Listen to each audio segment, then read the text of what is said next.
SM Store, amanah dalam muamalah. Bismillahirrahmanirrahim. Assalamualaikum warahmatullahi wabarakatuh. Innal hamdalillah wassalatu wassalamu ala Rasulillah wa ala alihi wa ashabihi wa mawalah. Wala haula wala quwata illa billah. Amma ba'du. Alhamdulillah, para bapak, para ikhwah sekalian, rahimani wa rahimakumullah. Pertama, mari kita tidak lupa untuk senantiasa bersyukur kepada Allah Subhanahu wa taala yang telah melimpahkan curahan nikmat yang tidak mungkin bisa kita hitung, tidak bisa kita rekap, karena semua apa yang kita rasakan dari kenikmatan totalitas semua datangnya dari Allah Subhanahu wa taala. Wa ma bikum min ni'matin faminallah wa in ta'uddu ni'matallahi la tuhsuha. Pagi hari ini mari kita sama-sama mengambil faedah dari hadis Rasulullah sallallahu alaihi wasallam. Dalam riwayat Muslim di antaranya Nabi bersabda, "Innallaha yuhibbul abdat taqiyya al-ghaniyya al-khafiyya." Sesungguhnya Allah Subhanahu wa taala mencintai hamba at-taqiyya, yang bertakwa kepada Allah, al-ghaniyya, yang kaya, al-khafiyya, yang tersembunyi. Ini diantara 3 sifat yang dicintai oleh Allah Subhanahu wa taala. Dan tentu seorang mukmin adalah orang-orang yang sangat mencintai Allah. Walladzina amanu asyaddu hubban lillah. Orang-orang yang beriman itu sangat besar kecintaannya kepada Allah Subhanahu wa taala. Dan orang apabila dia telah sampai pada derajat dicintai oleh Allah, akan sangat banyak keutamaan yang akan dia dapatkan. Di antaranya seperti yang Nabi katakan, idza habballahu 'abdan, jika Allah Subhanahu wa taala mencintai seorang hamba, nada Jibril, Allah akan memanggil Jibril, ya Jibril, inni uhibbu fulanan fa ahibbahu.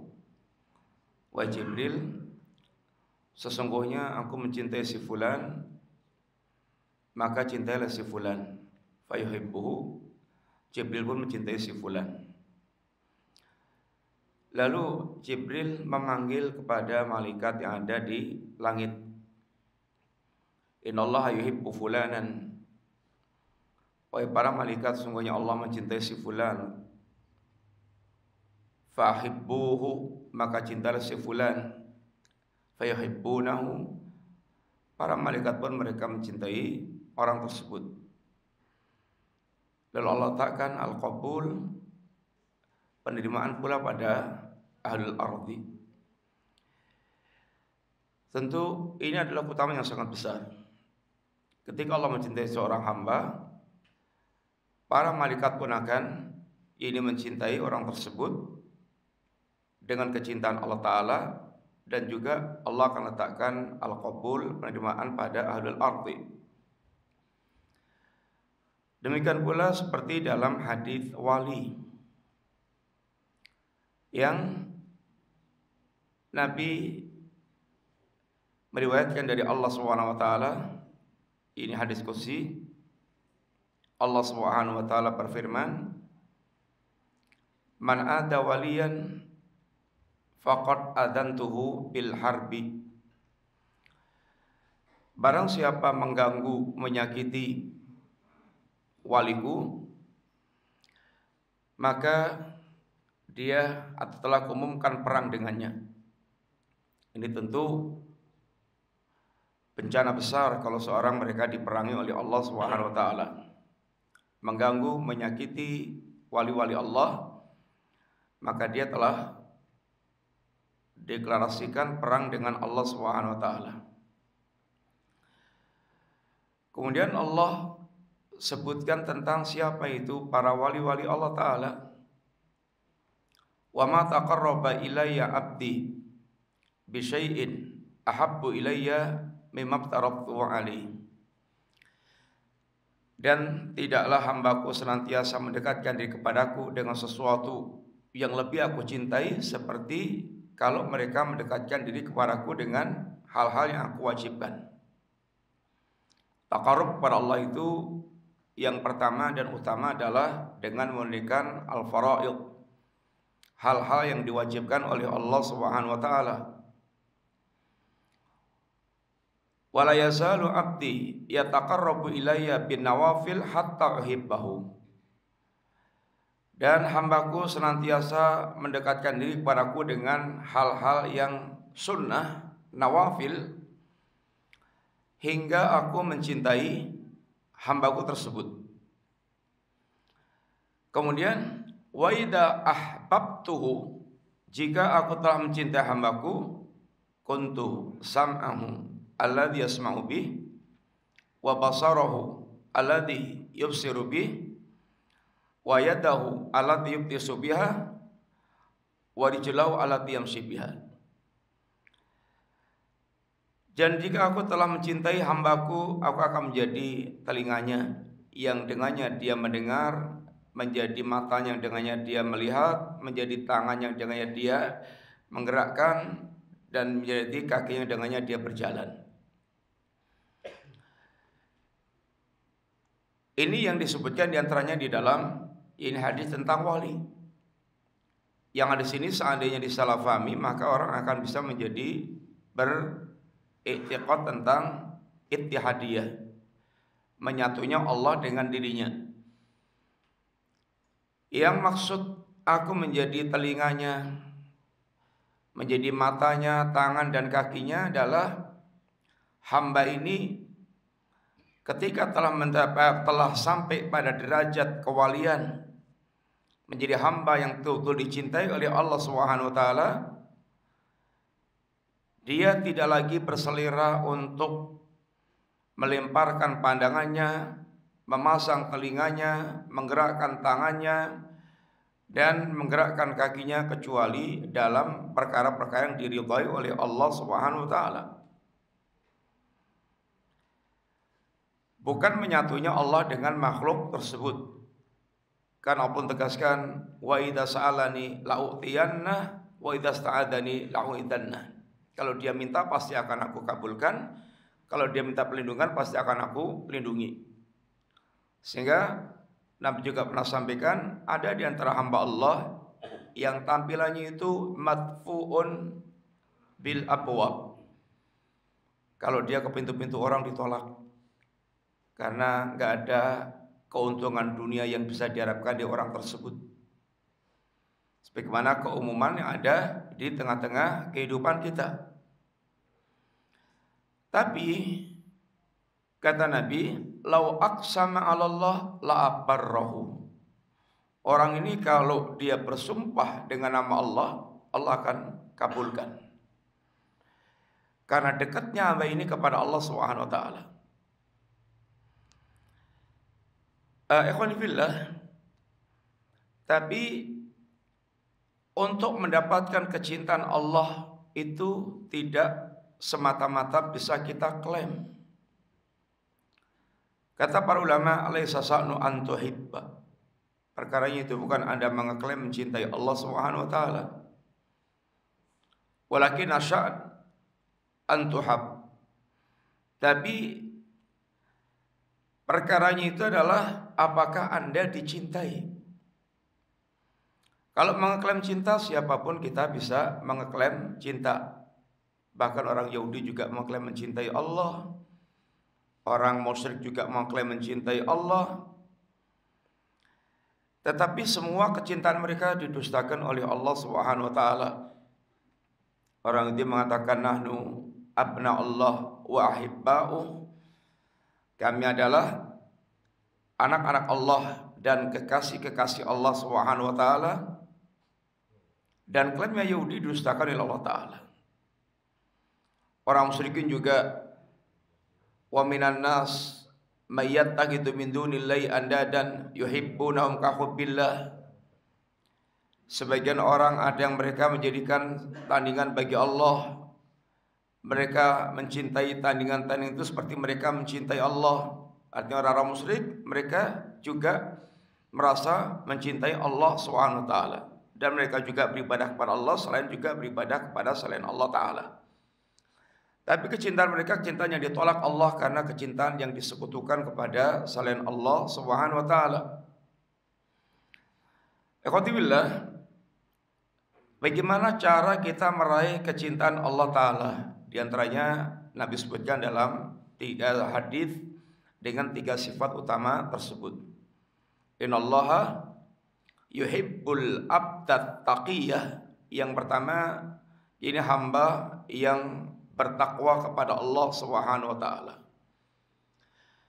Dan kita semuanya sudah tahu apa itu makna takwa, sebagaimana yang disampaikan para imam, para ulama. Yang ringkasnya kalau takwa itu adalah fi'lul ma'murat wa tarkul mahdhurat. Takwa itu adalah melakukan, menunaikan apa yang diperintahkan Allah dan menjauhkan apa yang dilarang oleh Allah Subhanahu wa taala. Ini secara umum demikian takwa. Dan Allah Subhanahu wa taala menjadikan ketakwaan ini adalah tujuan setiap ibadah yang disyariatkan oleh Allah Subhanahu wa taala. Ibadah seandainya tidak menghasilkan poin ketakwaan, maka ibadah itu menjadi ibadah yang sia-sia, yang muspro. Dia tidak akan mendapatkan manfaat dari ibadah yang dia tunaikan. Sebagaimana Allah tegaskan di dalam ayat, Ya ayuhan nasu budu rabbakum alladzi khalaqakum walladzina min qablikum la'allakum tattaqun. Wahai manusia, sembahlah Allah Subhanahu wa taala. Beribadahlah kalian kepada Allah Subhanahu wa taala, Allah yang telah menciptakan kalian dan orang sebelum kalian, la'allakum tattaqun, agar kalian bertakwa kepada Allah Subhanahu wa taala. Allah perintahkan kita beribadah kepada Allah, dan targetnya adalah terwujudnya jiwa yang bertakwa kepada Allah taala. Sehingga ibadah yang kita lakukan seandainya tidak memberikan poin ketakwaan, maka sungguhnya ibadah itu menjadi ibadah yang sia-sia. Tauhid kita, ucapan kita la ilaha illallah harus menghasilkan yakni tauhid, yakni bersihnya dari semua bentuk kesyirikan.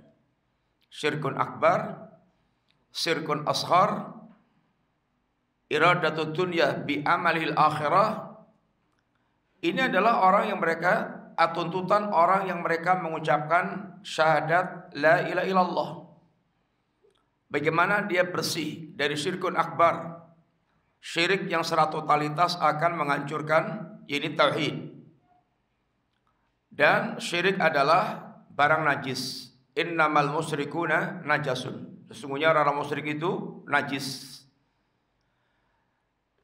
Ataupun syirkun ashar, syirik yang memang belum menghancurkan totalitas tauhid, tetapi akan menjadi pengurang atau mengurangi kesempurnaan tauhid.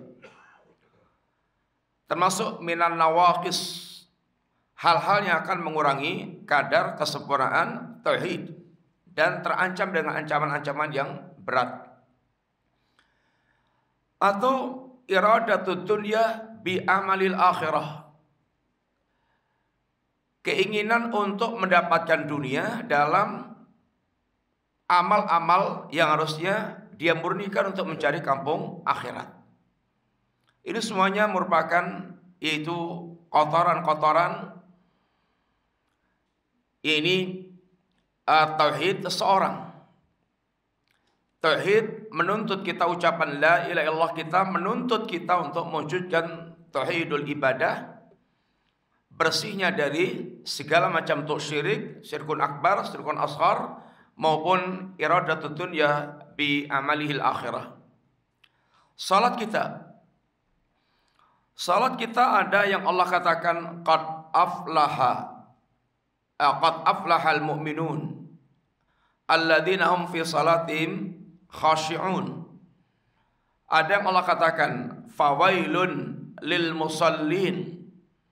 Ada orang salat dan mereka itu muflih, beruntung. Ada orang salat dan mereka itu diancam dengan wail, lembah di jahanam. Apa yang membedakan antara keduanya? Yang satu adalah salat yang menghasilkan ketakwaan. Dia salat dengan khusyuk, salat dengan daim, salat dengan penuh dengan penjagaan. Sedangkan yang satu salat yang mereka lalai dengan ini salat tersebut dengan segala tingkat kelalaian. Kelalaian yang paling ringan sampai kelalaian yang paling berat.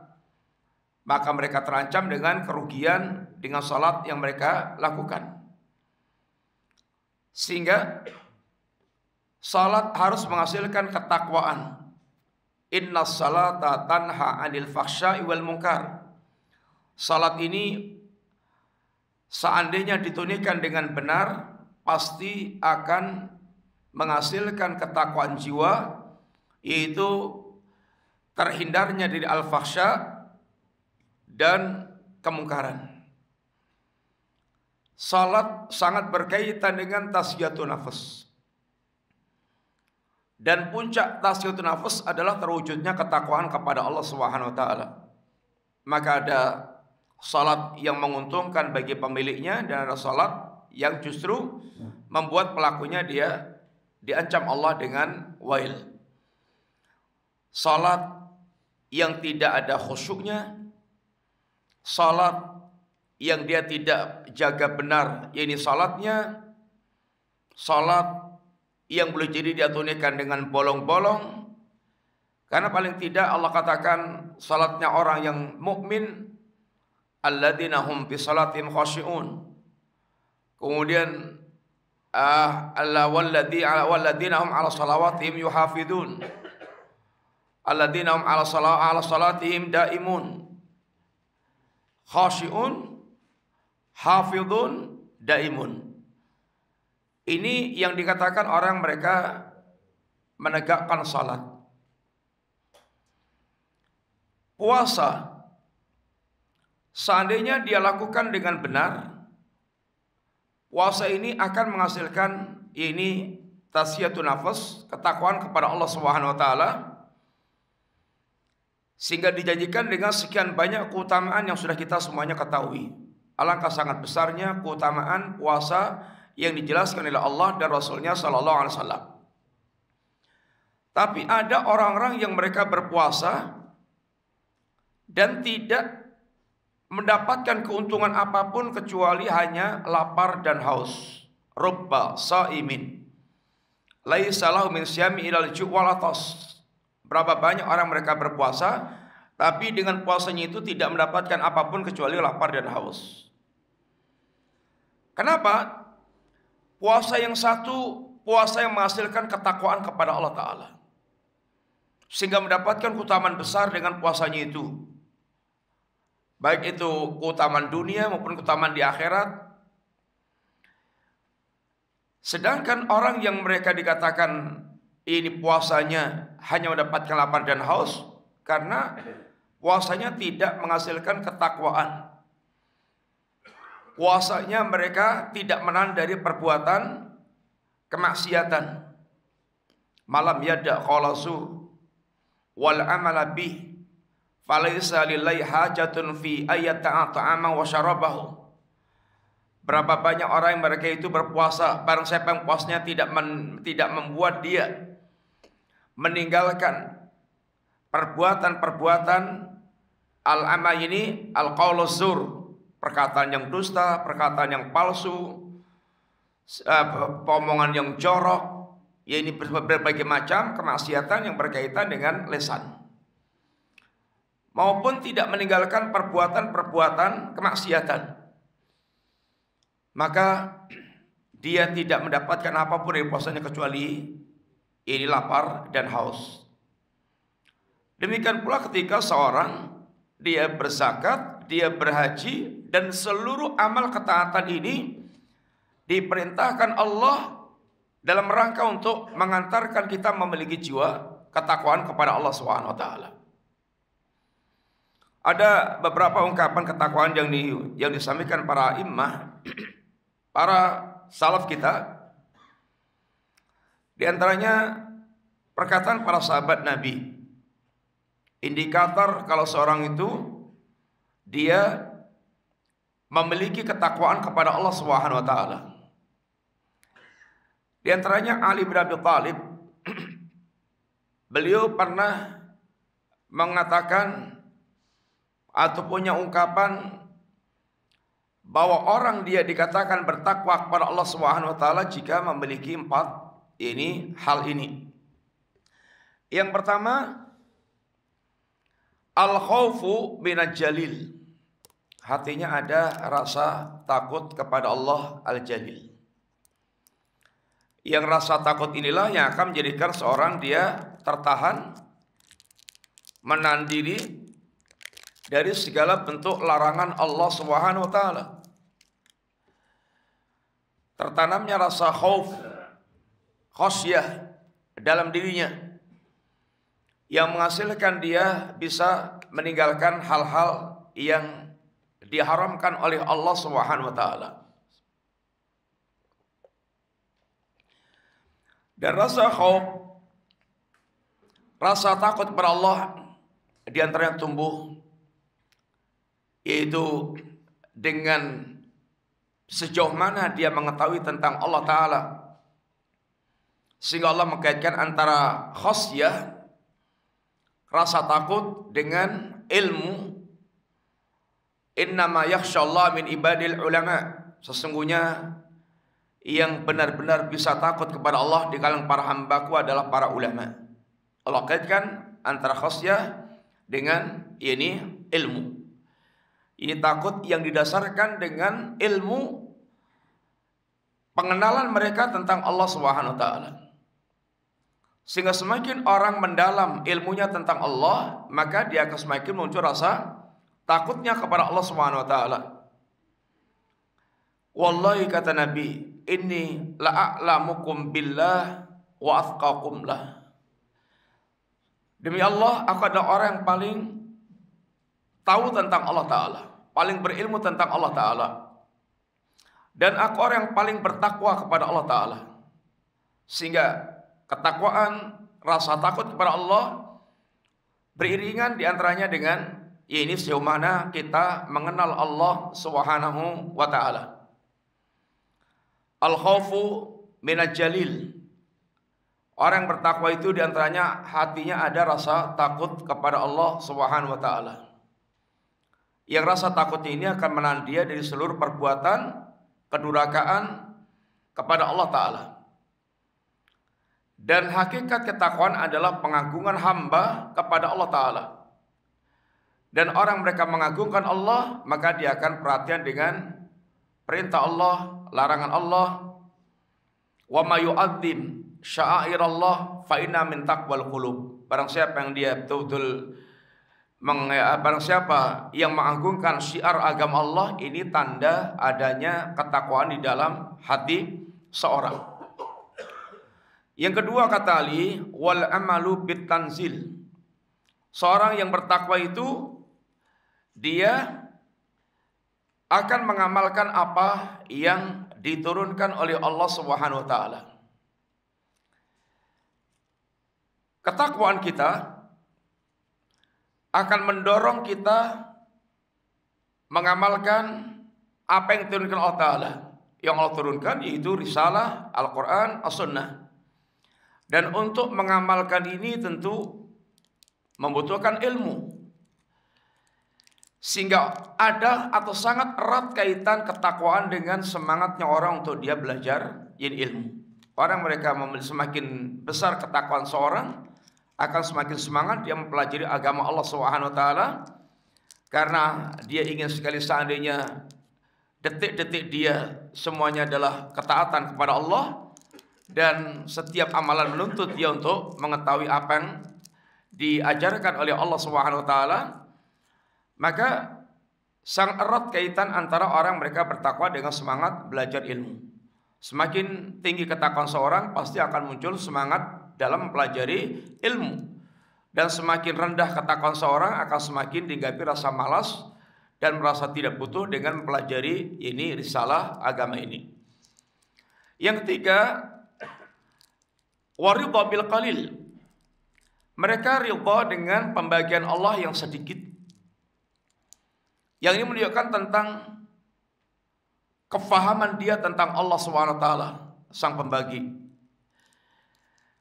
Dan seorang mukmin yang bertakwa tentang urusan dunia bukan orang-orang yang rakus tentang dunia.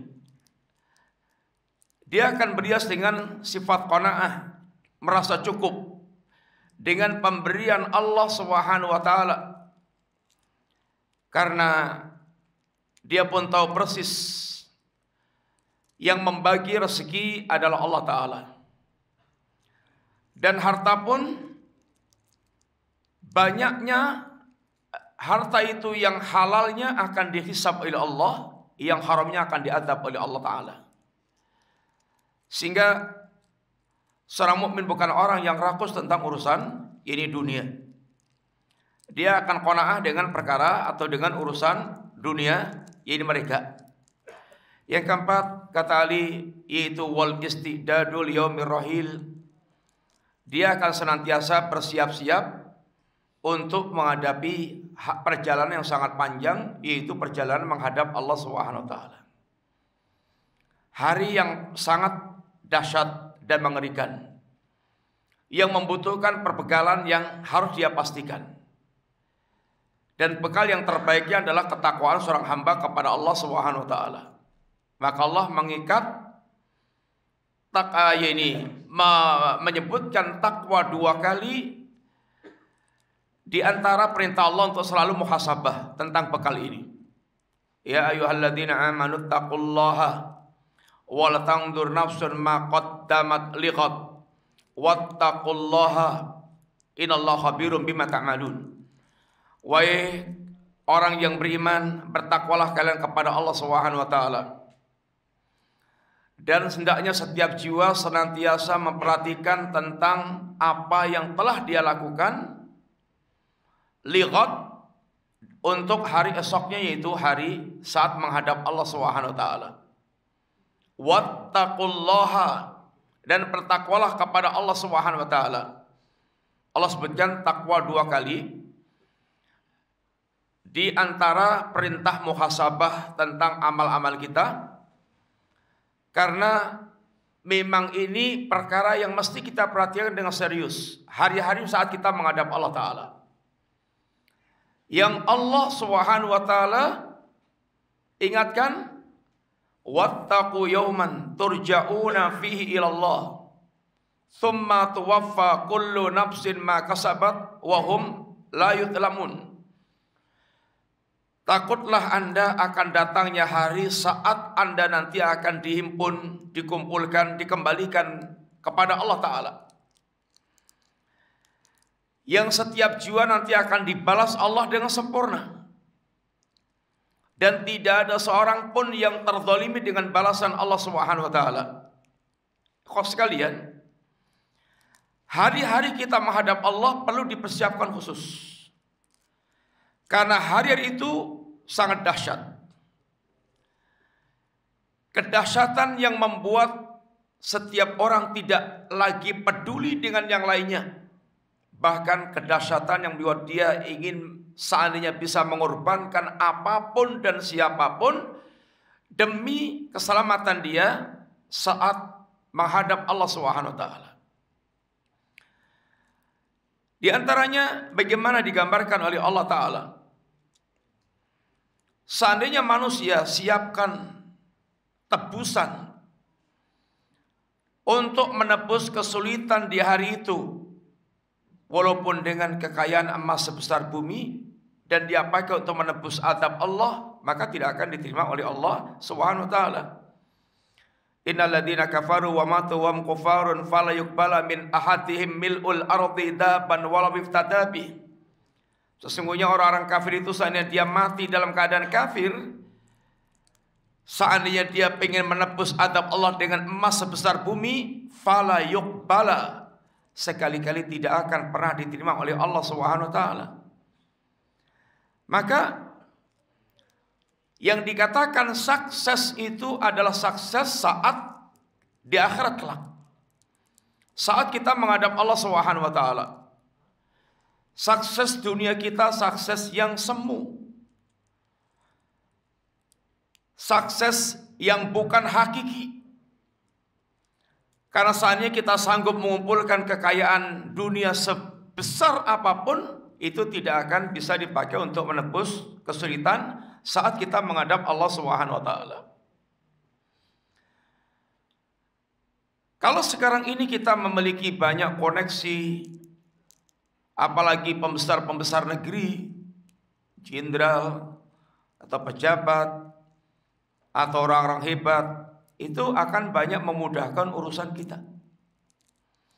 Tapi akan datang waktunya, siapapun yang pernah menjadi koneksi kita itu enggak bermanfaat sama sekali, walaupun bahkan orang yang paling dekat dengan kita. Hari-hari itu orang hanya dibuat sibuk berpikir tentang diri mereka masing-masing. Kita semuanya sudah membaca ayat-ayat seperti yang Allah katakan, yauma yafirul mar'u min akhihi wa ummihi wa abihi wa sahibati wa banihi likulli imri'in minhum yauma idzin sya'nu yughni. Hari ketika seorang dia lari dari saudaranya, ibunya, ayahnya, istrinya, anaknya, ini semuanya orang dekat. Yang kalau ada apa-apa kita semuanya larinya ke mereka-mereka ini. Ke anak kita, istri kita, keluarga besar keluarga kita, ibu, ayah kita, keluarga besar kita. Tapi hari itu orang tidak peduli dengan siapapun, walaupun orang terdekat dengan kita, karena memang setiap orang dibuat sibuk dengan urusannya sendiri-sendiri. Kita bisa bayangkan bagaimana Allah membuat atau memberikan sedikit pelajaran berkaitan dengan suasana kiamat dengan hari-hari kita di dunia. Ketika ada erupsi Merapi, ketika ada gempa bumi, ketika ada tsunami, ketika ada kejadian-kejadian yang sangat dahsyat, mengerikan. Yang pasti orang pertama kali berpikir tentang dirinya. Baru setelah agak sadar sedikit dia ingat orang lainnya, ibunya, ayahnya, anaknya, istrinya. Bagaimana kalau suasana itu super dahsyat? Seperti yang disebutkan oleh Allah dalam banyak ayat tentang kejadian-kejadian yaumul qiyamah. Contoh diantaranya seperti ayat Allah, ya ayuhan nasu taqu rabbakum inna zalzalatas sa'ati syai'un 'azim yauma tarawunaha tadhalu kullu murdi'atin amma arda'at wa tada'u kullu dhati hamlin hamlaha wa taran nasa sukara wa ma hum bisukara walakinna adzaballahi syadid. Wahai manusia, bertakwalah kalian kepada Allah. Untuk apa sih kita diperintahkan Allah bertakwa kepada Allah Subhanahu wa taala? Sebagai bekal kita menghadap Allah hari-hari di hari yang sangat dahsyat. Sesungguhnya keguncangan hari kiamat amatlah dahsyat, sangatlah hebat. Kalau goncang di Allah goncang bumi dengan skala Richter masih kisaran 5, sekian atau 6 atau sekitar itu, kita sudah bisa melihat dampak dahsyatnya. Bagaimana kalau Allah mengguncang bumi dengan seguncang-guncangnya, dengan guncangan yang keras dalam waktu yang tidak terbatas dan meliputi di semua tempat dan wilayah? Ainal mafar? Kemana manusia akan melarikan diri? Kalla la wasar. Tidak ada tempat manusia untuk berlindung kecuali kembali kepada Allah Subhanahu wa taala. Hari yang sangat dahsyat ini digambarkan oleh Allah Subhanahu wa taala. Hari ketika Anda melihat para ibu-ibu yang mereka sedang menyusui anaknya akan dilimparkan susuannya, wanita yang hamil akan berguguran kehamilannya, Anda akan melihat orang itu seperti mabuk sempoyongan, seperti orang yang mabuk sempoyongan, padahal mereka tidak sedang mabuk, walakinna adzaballahi sadid, tapi sedang merasakan suasana dahsyatnya azab Allah Ta'ala. Bukan hanya mereka tidak peduli dengan orang-orang dekatnya, tapi bahkan seandainya sanggup menjadikan mereka sebagai tumbal, akan dia lakukan. Surat Al-Ma'arij diantaranya Allah menggambarkan bagaimana suasana yang demikian saat mereka telah menyaksikan azab Allah dan dahsyatnya suasana saat menghadap Allah Ta'ala. Yubassarunahum yawaddul mujrimu law yaftadi min adabi yawma idzin bibani wa sahibati wa akhi wa fasilati allati tuwi wa man fil ardi jami'an thumma yunji kalla innaha ladha nazza'ata lishawa tad'u man adbara wa tawalla wa jama'a fa'awa. Hari saat mata mereka terbelalak, saling melihat satu dengan yang lainnya, tapi gak bisa apa-apa karena melihat suasana dahsyatnya hari di saat itu. Yawaddul mujrim, orang-orang yang di dunia mereka tampil mujrim, durhaka kepada Allah, kafir, musyrik, dia senantiasa maksiat kepada Allah Ta'ala. Dia berangan-angan, sangat sekali berharap seandainya dia bisa menebus adab di hari itu, walaupun dengan bibani, dengan anak kandungnya sendiri. Para bapak dan para ibu sekalian, kita semuanya tahu di dunia ini tidak ada orang yang mencintai orang lain dengan tulus tanpa pamrih seperti kecintaan orang tua kepada sang anak. Orang tua itu siap untuk mengorbankan apapun demi sang anak. Apalagi para ibu. Tapi akan datang hari bukan hanya orang tua tidak peduli dengan anak, tapi dia siap seandainya anak dijadikan tumbal demi keselamatan dia. Kalau belum cukup istri dan saudaranya, kalau belum cukup keluarga besarnya, kalau belum cukup bahkan waman fil ardi jami'an, kalau perlu semua penduduk bumi dikorbankan sebagai tumbal untuk menyelamatkan dia, thumma yungji, lalu dia diselamatkan Allah. Tapi kata Allah, kalla, enggak bisa. Innaha ladha, jahanam itu adalah azab yang menyala-nyala. Nazza'ata lishawa, yang azabnya bisa mengelupaskan kulit kepala manusia. Tada'u man adbara wa tawalla, yang jahanam akan menyeru setiap orang yang dulu mereka berpaling dari agama, wa jama'a fa'au'a, dan hanya mengumpulkan harta tetapi tidak pernah dia keluarkan di jalan Allah Ta'ala. Hari-hari menghadap Allah itu sangat dahsyat. Maka Allah perintahkan agar kita senantiasa mempersiapkan diri.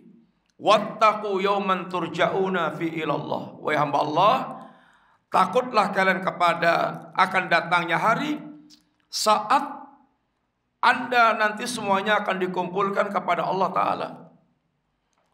Maka kata Ali, di antara tanda ketakwaan itu wal istidadu liyaumir rahil. Dia orang yang senantiasa mempersiapkan diri untuk menyambut hari yang sangat dahsyat ini. Dan itulah orang yang cerdas, kata Nabi. Al-kayyisu mandana nafsahu. Orang yang mereka yang dikatakan cerdas itu adalah orang yang mereka bisa menguasai hawa nafsunya, tidak menjadi orang yang senantiasa nuruti hawa nafsunya. Wal istidadu, dan dia lima ba'dal maut, dan dia senantiasa mempersiapkan diri ini hari-hari setelah kematiannya. Dia persiapkan benar-benar, karena dia tahu hari setelah kematiannya adalah kehidupan yang sesungguhnya dan perkara yang sangat dahsyat. Ini diantara perkataan sahabat Ali bin Abi Thalib. Kemudian diantara perkataan sahabat Nabi yang lainnya seperti umpamanya sahabat Ibnu Mas'ud. Beliau pernah mengungkapkan kalimat takwa dengan ungkapan ini ketika membaca ayat itu, ya ayyuhalladzina amanu taqullaha haqqa tuqatih. Bagaimana sih takwa yang haqqa tuqatih itu?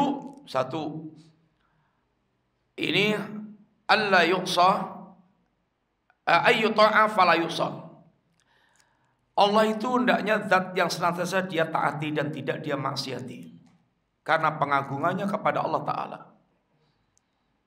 Kemaksiatan itu muncul dari ketiadaan pengagungan kepada Allah Ta'ala. Maka kunci jawabannya itu seperti perkataan Nabiullah Nuh. Kenapa sih kok manusia itu kalau jadi penguasa menjadi seperti Fir'aun, kalau jadi orang kaya menjadi seperti Qarun? Ada orang yang mereka hanya melampiaskan syahwat semaunya tanpa takut berkaitan dengan muharramat yang dia lakukan. Kenapa? Kuncinya pada perkataan Nabiullah Nuh, malakum la tarjuna lillahi waqara. Karena kalian memang orang yang tidak mengagungkan Allah dengan sebenar pengagungan. Kunci hamba itu akan betul-betul menjadi hamba yang tunduk dan patuh kepada Allah ketika ada pengagungan dalam hatinya kepada Allah Subhanahu wa taala. Maka kenapa semua para nabi dan para rasul dengan masalah yang berbeda-beda, tapi mereka mengawali dari setar dakwah yang sama. Setiap nabi itu dengan nabi yang lainnya, masalah yang dihadapi tentang problematika umatnya itu macam-macam, beda-beda. Ada yang problem menghadapi penguasa kayak Fir'aun seperti Namrud. Ada yang menghadapi problem kerusakan masyarakatnya dalam perkara sosial, kerusakan sosial, menjadi perampok, penipu, menipu dalam timbangan. Ada yang kerusakannya kayak kaumnya Nabiullah Lut. Ada yang kayak orang yang sombong dan angkuh kayak Abu Jahal, Abu Lahab, dan kaum-kaum yang lainnya. Tapi dengan semua problem yang berbeda itu, tidak ada seorang nabi pun yang mengawali dakwah dari titik yang berbeda. Semuanya berawal dari titik yang sama, yaitu ajakan untuk mentauhidkan Allah Ta'ala. Kenapa? Karena inilah pintu untuk mewujudkan pengagungan kepada Allah Ta'ala. Hatta tertanamnya rasa pengagungan kepada Allah itu dengan mengenalkan siapa itu Allah, dan mengenal tentang berbagai macam hal yang wajib diimani dalam hati manusia. Semua kemungkaran dan kemaksiatan yang dilakukan oleh manusia itu disebabkan karena ketiadaan pengagungan kepada Allah Ta'ala. Gampang untuk membuat orang itu jilbaban, gampang untuk membuat orang itu dia meninggalkan khamar, meninggalkan zina, meninggalkan muharramat. Sangat gampang. Kapan itu? Ketika hati mereka telah kemasukan ini pengagungan terhadap Allah Subhanahu wa taala. Akan bisa berubah saat itu pula ketika hatinya kemudian yaitu sudah kerasukan pengagungan kepada Allah Ta'ala. Maka semua para nabi mengawali dakwah mereka dengan mengenalkan Allah kepada manusia. Karena ini merupakan dasar terwujudnya pengagungan kepada Allah, dan ini merupakan dasar untuk dia bisa tunduk dan patuh kepada Allah serta gampang meninggalkan semua yang dilarang oleh Allah Ta'ala. Ketika Nabi ingin menyampaikan tentang haramnya khamr, dan khamr itu perkara yang telah mendarah mendaging dalam kehidupan mereka, memisahkan kebiasaan yang sudah mendarah mendaging seperti ini itu nggak gampang. Tapi Nabi sangat gampang untuk membuat para sahabat itu meninggalkan khamr. Karena 13 tahun telah dibangun pondasi hati mereka mengagungkan Allah Subhanahu wa taala. Sehingga untuk menyampaikan tentang tahrimul khamr, Nabi cukup mengutus satu orang untuk keliling penduduk Madinah, mengumumkan kepada mereka, ala innal khamra qad hurimat, ala innal khamra qad hurimat. Ketahuilah khamr telah diharamkan oleh Allah Subhanahu wa taala. Maka tidak ada telinga seorang mukmin yang mendengar pengumuman utusan Nabi ini kecuali mereka menyambut seruan Allah yang agar meninggalkan khamar. Intahaina ya Rabb, intahaina ya Rabb, aku tinggalkan ya Rabb demi keimananku kepada Engkau, pengagungan kaum ini kepada Allah Subhanahu wa taala. Sehingga digambarkan gang-gang Madinah seperti banjir khamr, dan mereka tidak peduli berapa kerugian yang mereka peroleh dengan membuang khamr-khamr mereka itu. Lain dengan orang yang hatinya belum tertanam pengagungan kepada Allah Subhanahu wa taala. Akan terasa serba berat semua perintah Allah, akan terasa serba sulit meninggalkan apa yang diharamkan oleh Allah taala, sehingga yang kita akan hadapi adalah protes. Karena memang mereka belum tertanam rasa pengagungan kepada Allah Ta'ala. Kata Ibnu Mas'ud, yang pertama, ini orang takwa yang hakiki adalah ayyuta'a fala yusa. Allah senantiasa ditaati dan tidak dimaksiati. Yang kedua, ayyuzkara fala yunsa. Allah zat yang diingat dan tidak dilupakan. Ini hati yang senantiasa memiliki zikrullah, dawamu zikrillah. Hati yang senantiasa terus dia berzikir kepada Allah Ta'ala. Zikir dengan hatinya, zikir dengan lisannya, zikir dengan anggota badannya, yang menunjukkan dia senantiasa yaitu merasa dalam liputan Allah, dalam kekuasaan Allah. Hatinya senantiasa terpaut dengan Allah Subhanahu wa taala. Inilah orang yang mereka hatinya betul-betul memiliki ketakwaan kepada Allah Ta'ala. Dan yang ketiga, ayuskara fala yukfar, Allah zat yang disyukuri nikmatnya dan tidak dimaksiati. Syukur itu yang pertama, yaitu rukunnya, yang pertama syukur dengan hati manusia. Dengan hati kita, hati kita mengenal tentang hakikat nikmat dan kemudian menisbatkan nikmat itu kepada Allah Ta'ala. Sehingga termasuk kekufuran orang yang mereka menisbatkan nikmat kepada selain Allah Ta'ala, kepada dirinya sendiri, kepada kecanggihan ilmunya, kepada orang tuanya, kepada bosnya, dan melupakan Allah Ta'ala. Maka itu termasuk bagian pada kufur nikmat. Yang kedua, syukur dengan lisannya. Lisannya mengucapkan alhamdulillah, mengkaitkan nikmat dengan Allah Ta'ala, menisbatkan nikmat kepada Allah Ta'ala dan memuji nikmat Allah kepada dia. Dan termasuk ini tahadduts, suka membicarakan nikmat itu kepada yaitu manusia, kepada orang lain. Tentu dalam hal ini perlu lihat-lihat siapa yang kita ajak bicara menceritakan nikmat. Karena tidak setiap orang yang kita ceritakan nikmat itu dadanya longgar.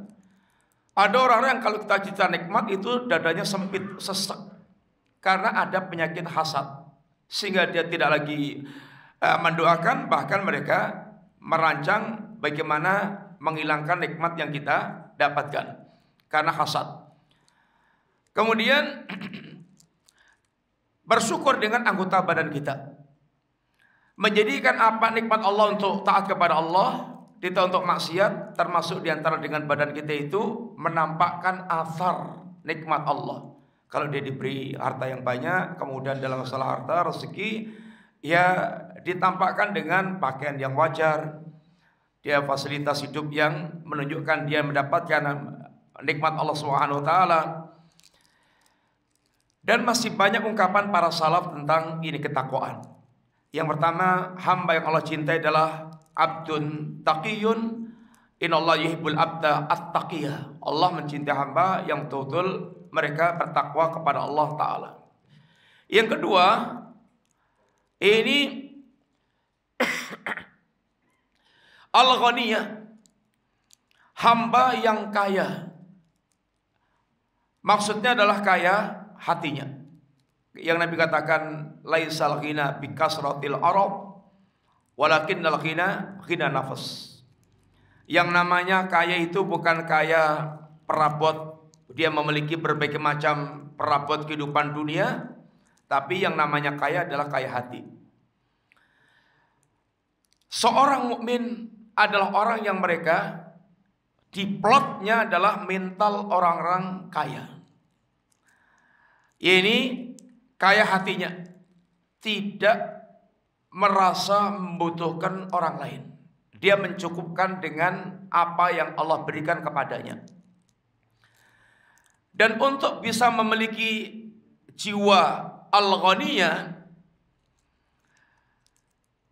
dia merasa cukup dengan pemberian Allah Subhanahu wa taala dan tidak merasa butuh dengan orang lain. Di antara sifatnya adalah orang-orang yang mereka memiliki orientasi akhirat yang kuat. Hanya orang-orang yang mereka memiliki orientasi akhirat yang kuat yang akan bisa mereka ini betul-betul memiliki kekayaan hati, kekayaan jiwa. Nabi SAW diantaranya yaitu menegaskan atau menyebut dalam hadis beliau, mangkanatil akhiratu hammahu, barang siapa yang akhirat menjadi cita-cita utamanya, orientasi hidupnya, sehingga bagaimana dia senantiasa angan-angannya itu total untuk membangun kampung akhirat. Satu kata Nabi, ja'alallahu ghinahu fi qalbi. Allah Subhanahu wa taala akan berikan, Allah akan jadikan di hatinya itu adalah al-ghina, ini kekayaan. Hatinya betul-betul merasa cukup dan qanaah dengan apa yang Allah berikan berkaitan urusan dunia mereka. Dia tidak bermental miskin. Dia bermental orang kaya yang tidak membutuhkan orang lain, dan dia pun dermawan dengan apa yang dia miliki. Dermawan dengan semua apa yang Allah berikan kepada dia. Orang seperti ini ada orang mereka memiliki izzah. Dan Nabi mengajarkan membangun izzah dengan tidak menggantungkan hidup kita kepada orang lain. Tidak suka minta-minta kepada orang lain. Kapan kita mulai minta kepada orang lain itu, maka mulai akan ini hancur harga diri dia. Akan rendah harga diri dia. Sarful mu'min qiyamul lail, kata Nabi. Kemuliaan seorang mukmin itu ada pada qiyamul lail, salat malam, yang menunjukkan dia memiliki ikatan yang kuat dengan Allah Subhanahu wa taala. Maka para salaf kita, mereka berusaha untuk menjaga qiyamul lail paling minimal witir. Paling minimal witir. Sehingga termasuk dia akan dimasukkan oleh Allah dalam jajaran orang yang mereka melewati malam-malamnya dengan qiyaman wa qu'udin, menjadi dengan sujud, berdiri, yaitu mengingat Allah Subhanahu wa taala. Wa ibadur rahmanil ladzina yamshuna 'alal ardi haunan wa idza khatabahumul jailuna qalu salaman walladzina yabituna li rabbihim sujjatan wa qiyaman. Dia lewati malam-malamnya dengan dia sujud dan berdiri, ini melakukan qiyamul lail walaupun dengan kadar yang sangat minimal. Bahkan Nabi tidak meninggalkan witirnya dalam kondisi safar. Dalam kondisi safar Nabi qasar salatnya, tidak dilakukan rawatibnya, dan tidak ditinggalkan witir dan qobliyah subuh. Yang menunjukkan qiyamul lail termasuk di antara perkara yang ini menjadi ciri khas seorang mukmin. Wa issuh, dan izzahnya itu istighna'uhu 'anil nas, rasa tidak butuhnya kepada manusia. Sehingga izzahnya orang itu ketika dia tidak merasa bergantung kepada orang lain. Dia hanya bergantung kepada Allah Subhanahu wa taala. Barang siapa yang dia himmahnya akhirat, kata Nabi, satu, Allah akan jadikan kekayaan itu di hatinya. Yang kedua, wa jama'a syamlah, Allah akan kumpulkan segala urusannya. Urusan seorang mukmin yang berorientasi akhirat itu akan sangat teratur. Bagaimana dia mengawali bangunnya dengan mengingat Allah, lalu dia wudu, lalu dia salat subuh, lalu dia berzikir kepada Allah. Ini modal mengawali harinya, mengkaitkan jiwanya dengan Allah, dan ini modal yang sangat besar untuk mengawal kebaikan dia di hari itu. Lalu dia tunaikan kewajiban-kewajibannya, yang bapak-bapak juga mungkin dia kerja, ibu-ibu dia mulai sibuk di dapur, dia lakukan segala aktivitasnya dengan pula diwarnai dengan mengingat Allah, waktunya salat dia salat. Seluruh perkaranya itu menjadi sangat teratur dan membuat betul-betul dada dia dada yang lapang. Dan tidak ada perkaranya orang yang mereka berorientasi akhirat yang sia-sia. Ibaratnya tidak ada tetesan keringatnya yang sia-sia, tidak ada rupiah yang keluar yang sia-sia, tidak ada capeknya yang sia-sia. Semua dikumpulkan Allah Ta'ala, semua dibalas oleh Allah Subhanahu wa taala. Sekecil apapun, dan itulah yang namanya Allah Asy-Syakur. Allah akan membalas setiap amal perbuatan hamba yang memang dia niatkan untuk Allah Subhanahu wa taala. Sekecil apapun. Sehingga benar-benar Allah akan kumpulkan semua urusan kehidupannya menjadi sangat bermanfaat, sangat teratur, sangat berkualitas ketika orang mereka membangun orientasi kehidupan mereka dengan orientasi kehidupan ini akhirat. Dan modal yang paling utama berlapang dada ada orang mereka orientasinya akhirat. Orang yang mereka orientasi akhirat itu akan sangat bersabar, akan sangat pemaaf, akan sangat semangat melakukan kebaikan. Sehingga orientasi akhirat adalah modal pokok untuk betul-betul terwujudnya kehidupan yang sebaik-baiknya, yang paling berkualitas, dan yang paling padat dengan segala kebaikan ketika orang mereka berorientasi kampung ini akhirat. Karena dia akan menjadikan dunia sebagai modal untuk mendapatkan kampung akhirat. Dunia tempat dia menanam, bercocok tanam, bekerja, beramal, yang panennya adalah kelak di kampung akhirat. Wa atati dunya wa ya rahimah, dan terkadang justru dunia datang, tapi datang untuk melayani, bukan untuk memperbudak. Sehingga dunia di tangan seorang mukmin adalah dunia adalah di tangan seorang mukmin, bukan di hatinya. Sehingga dunia ditaklukkan, diatur sesuai dengan program seorang mukmin sebagai hamba Allah Subhanahu wa taala. Lain kalau orang itu orientasinya adalah orientasi dunia. Wa man kanatid dunya hammahu, barang siapa yang dunia menjadi cita-cita utama dia, satu, ja'alallahu faqrahu baina ainai, Allah akan jadikan kefakiran itu selalu nampak di kedua kelopak matanya itu. Yang ada itu rasanya melarat terus, kurang terus. Yang sudah dia dapatkan itu nggak diperhatikan, nggak dilihat, yang dilihat yang belum. Sehingga orang seperti ini akan berkumpul kerakusan, kezaliman, kebakhilan. Ini orang-orang yang mereka menjadi budak-budaknya dunia. Dia tidak pernah berbahagia dengan apa yang dia dapatkan karena tidak ada qanaah pada dia. Gak ada qanaahnya, adanya kurang terus. Sehingga dia rakus, ambisius. Yang Nabi gambarkan orang ambisius dengan dunia itu lebih berbahaya dibandingkan dengan serigala lapar yang mendatangi seekor kambing. Bagi kambing ini sangat berbahaya dengan kedatangannya dua serigala lapar. Tapi orang yang rakus dengan dunia ini lebih berbahaya dari kedatangan dua serigala lapar tersebut. Madibani ja'iani ursila fi ghanamin bi afsada min khirsil mar'i 'alal mal wa syarafi lidini. Yang kedua kata Nabi, wa farraqa syamlah, urusannya jadi berantakan. Urusan dia dengan Allah berantakan, dengan manusia berantakan. Antum rasakan sendiri ketika antum dibuat hati antum sedang cenderung kepada dunia dan sedang ambisinya dengan dunia. Seandainya antum masih sholat, dipastikan sholatnya maut gak karuan. Kadang sholat jasadnya, tapi hatinya seperti gak sholat sama sekali. Sehingga dari awal sampai akhir gak ada khusyuknya dalam sholat yang dia lakukan. Hubungan dia dengan Allah rusak. Baca Quran mulai gak sempat, zikir mulai gak sempat, atau dia zikir tapi gak nyaman, pikiran dunia sangat menguasai dia. Wala ta'tid dunya ila ma qutirallah.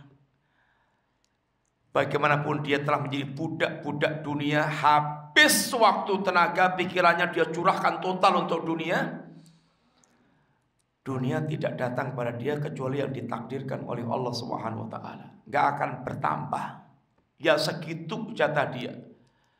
Sudah dia all out untuk dunia habis-habisan, tapi dunia pun enggak akan datang kecuali yang ditakdirkan Allah Subhanahu wa taala. Yang Allah cintai adalah al-ghaniyah, orang yang mereka itu hatinya kaya. Dan itu dibangun dengan dia berorientasi total dengan akhirat, itu baru dia betul-betul akan bisa memiliki hati yang betul-betul kaya. Yang ketiga, al-khafiyah. Jamnya mana, Pak?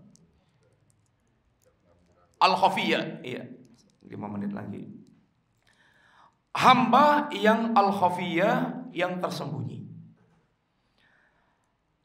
Hamba-hamba Allah yang menginginkan kampung akhirat dan mencintai Allah, mereka tidak suka menjadi orang yang tersohor.